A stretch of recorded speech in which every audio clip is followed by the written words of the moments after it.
Hi friends, నేను మీ LG టెక్నీషియన్ని. So ఈరోజు వచ్చేసి వాటర్ ప్యూరిఫైయర్స్ గురించి ఒక మంచి ఇన్ఫర్మేషన్ ఇవ్వడానికి నేను ఈ వీడియో అనేది చేస్తున్నాను. సో వాటర్ ప్యూరిఫైయర్స్ వాడేవాళ్ళు వీడియోని స్కిప్ చేయకుండా ఫుల్గా చూడండి, మీకు చాలా ఉపయోగపడుతుంది అనమాట ఈ వీడియో.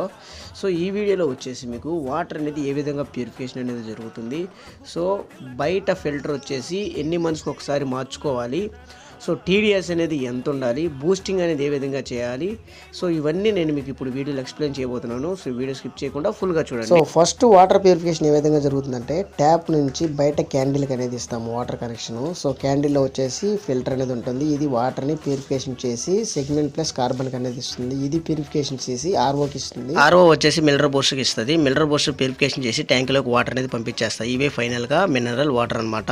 ఈ వాటర్ టీడీఎస్ వచ్చేసి 45 నుంచి 100 లోపు అనేది ఉండాలి. లోపల ఫిల్టర్స్ వచ్చేసి ఈ విధంగా బూస్టింగ్ అనేది చేయాలి, ఎందుకంటే బూస్టింగ్ చేయకపోతే లోపల ఎయిర్ ఉండిపోయి బ్లాక్ అయిపోతాయి అనమాట.